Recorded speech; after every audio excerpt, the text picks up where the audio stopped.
Green na green ang ating vegetables. Tingnan mo nga naman. Yan, magluluto tayo dito ng minced pork. Naglagay lang ako dito ng pinch of salt at saka pepper. At maglalagay din ako dito ng cooking wine. Kung walang cooking wine, okay lang, optional po yun.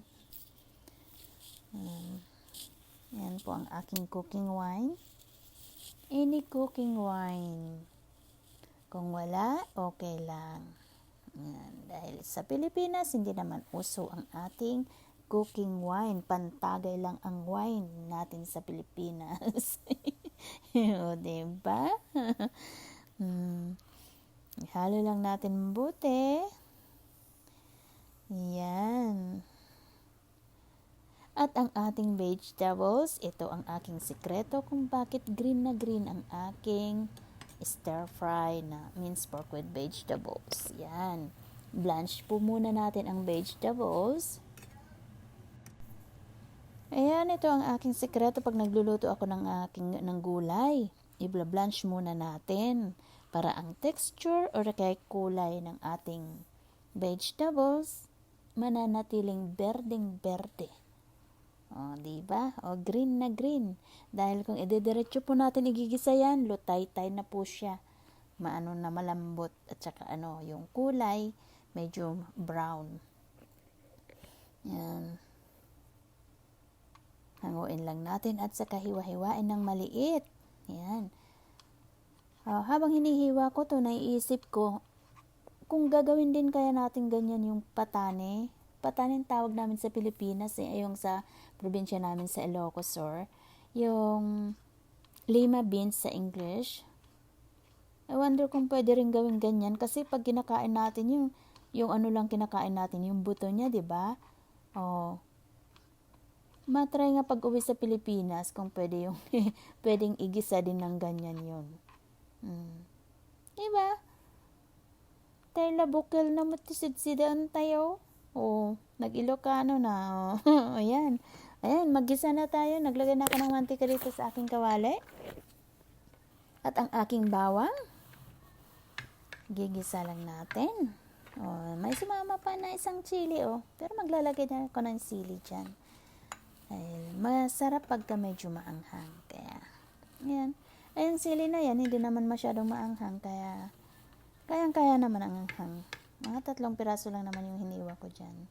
Gisa lang natin konti.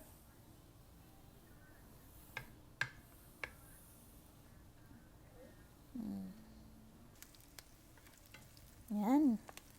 Pagkagisa, lagyan na natin ang ating karne.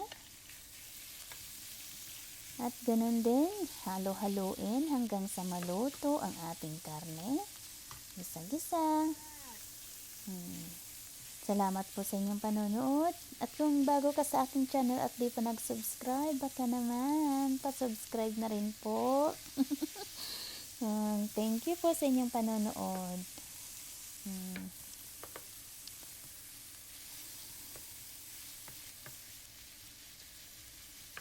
Medyo nagdikit-dikit. Pero okay lang po yan. Haluin lang natin mabuti, maigi. Ayan.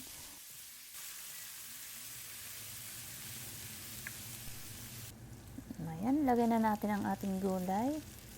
Ayan berdeng-berde kasi na-blanch po siya. Pero pag ilagay natin dyan na hindi na-blanch, yung diretso na ang lagay, medyo medyo brown na yan. Kaya kailangan pag magluto o magisa tayo ng mga gulay, i-blanch natin. Saka mas madali din i-stir fry o igisa-gisa. Kasi pag na-blanch na ang ating gulay, igisa lang natin ng konti, lagay ng ricado, yung luto na. Tulad yan.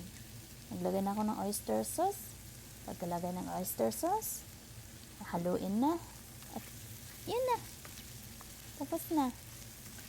Katapos mahalo, luto na yan eh. Kasi na-blanch na natin. Vegetables naman, hindi naman kailangan lutong-luto.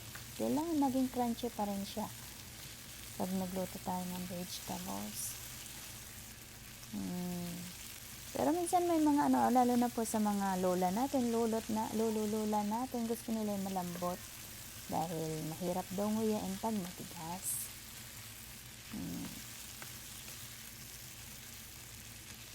Ayan, okay na yan. Oh, yan oh. Oh, diba? Lutong-luto.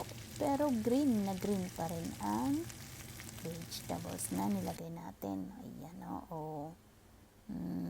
Paano po hanggang sa muli? Salamat sa inyong panonood.